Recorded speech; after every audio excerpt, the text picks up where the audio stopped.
Imagine if you had just one more day with someone you deeply cherish. What would you do? Warren Buffett, legendary investor and sage, reflects on this notion when asked about his late friend, Charlie Munger. Their bond wasn't just about business. It was about the joy of learning, the thrill of overcoming challenges, and the simple pleasure of each other's company. Join us as we delve into the wisdom of two remarkable minds and the profound lessons they impart in both life and investing. Get ready to uncover the 6 most impactful questions from this year's meeting. And guess what? Number 6 is my favorite. So sit back, relax, and get ready to be inspired. Let's dive in and discover the wisdom that awaits.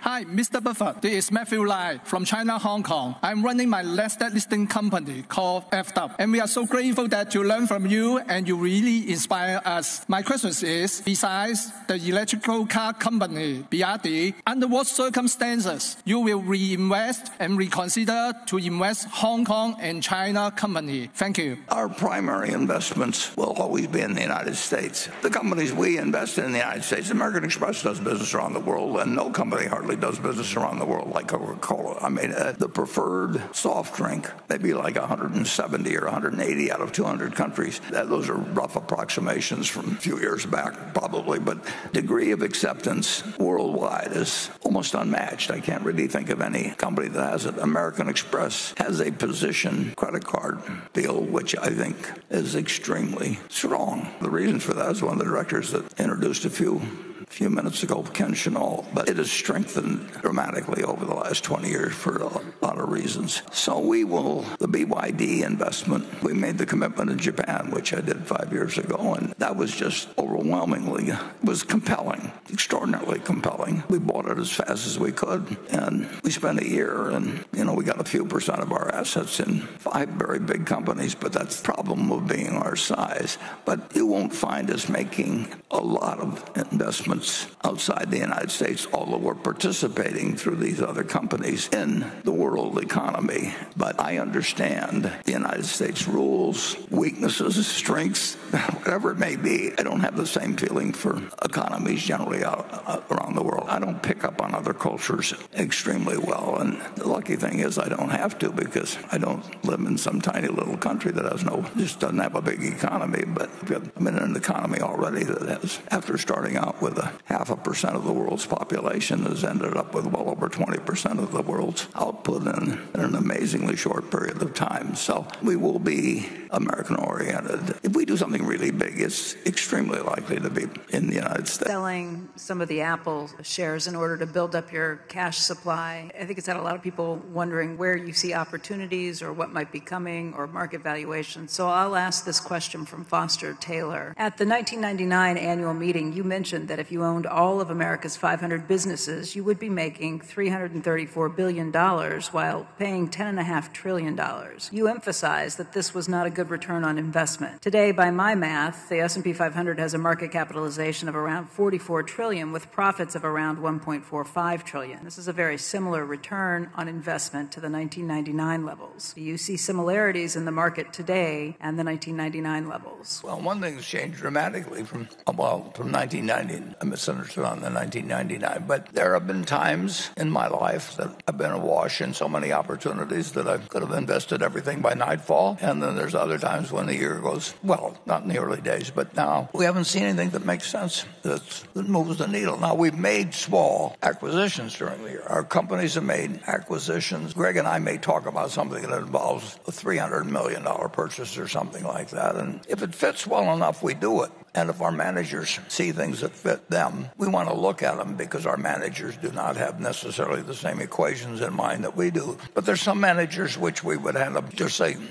whatever you decide to do, and then there's other managers that would not know how to allocate capital particularly. And they don't have to be able to be great capital allocators if they happen to be great at serving customers and understand their own industry and all of that. They can be great managers. A good many of them aren't capital allocators, and others are. This is not a time when when the phone is going to be ringing often, but there are times. Charlie and I, we missed a lot of things, and what we really regretted was missing something that turned out to be very big. We never worried about missing something that we didn't understand. I mean, I don't really think of whether it's similar to 1999, because I'm not that good on chronology anyway, unless something really dramatic happened at the time. I mean, I remember things from 2008 and 9 much better than I remember whether something happened in 2015 or 1987 well, 1987 I remember because of October 19th, but I don't think that way. I just look at what I can do every day. In my particular case, it would be going through the 20,000 pages. And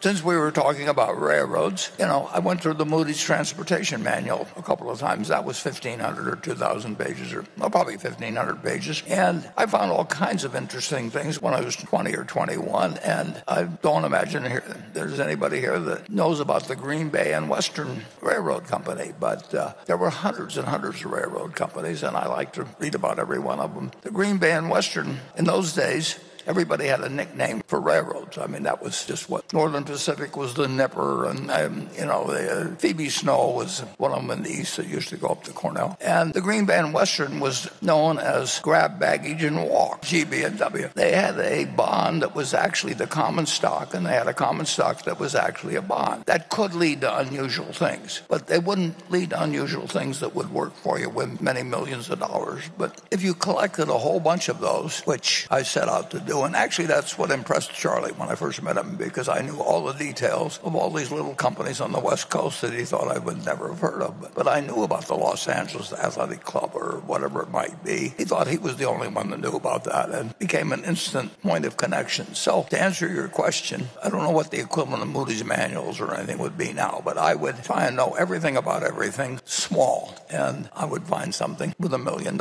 you could earn 50% a year. But you have to be in love with the subject. You can't just be in love with the money. You really got to just find it, essentially like people find other things in other fields because they just love looking for it. A biologist looks for something because they want to find something. I don't know how the human brain works that much, and I don't think anybody understands too well how the human brain works. But there's different people that just find it exciting to expand their knowledge in a given area.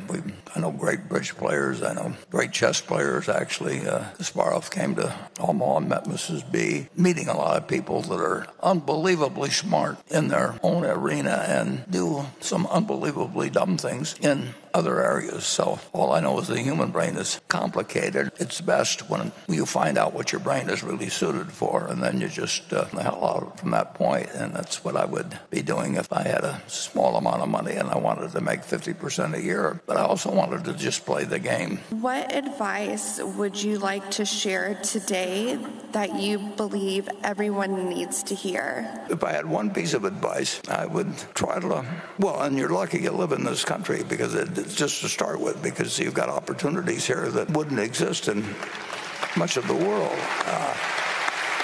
But I would really sort of use Charlie's advice of thinking how you like your obituary to read, and then start selecting the educational paths, the social paths, whatever fits your particular situation in terms of associating. And perhaps, certainly in my day, it would have been marrying the person that would best help you do that. Well, Charlie would say you are offering some similar benefit to the partner, and the opportunity in this country is basically limitless. That when you think of going back not that many centuries, nothing really happened.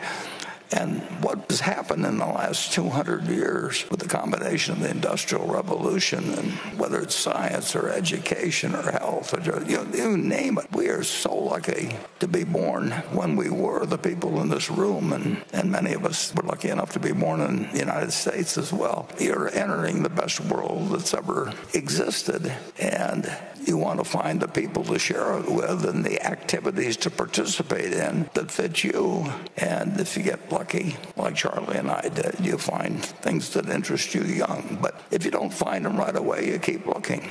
And I always tell students, find the job that you would like to have if you didn't need a job.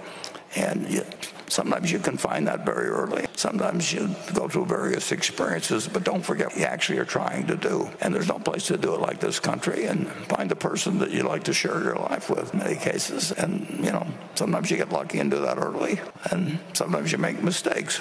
In a very, very general way, I would try to figure out how you'd want to look back on your life and think about yourself and start today to go on the path that leads to that goal, and expect some difficulties along the way. But if you're thinking that way, you're more likely to get there. Let's start, just given what you mentioned, there was some news that came out in the 10Q this morning. It shows that Berkshire sold another 115 million shares of Apple in this last quarter. That's Berkshire's largest holding. And I think in that vein, we'll start with a question from Sherman Lamb. He is a 27-year-old Berkshire Hathaway Class B shareholder from Malaysia. And he asks, last year you mentioned Coca-Cola and American Express being Berkshire's two long-duration partial ownership positions. And you spent some time talking about the virtues of both these wonderful businesses in your recent shareholder letter. I noticed that you have excluded Apple from this group of businesses. Have you or your investment manager's views of the economics of Apple's business or its attractiveness as an investment changed since Berkshire first invested in 2016? No, but we have sold shares. And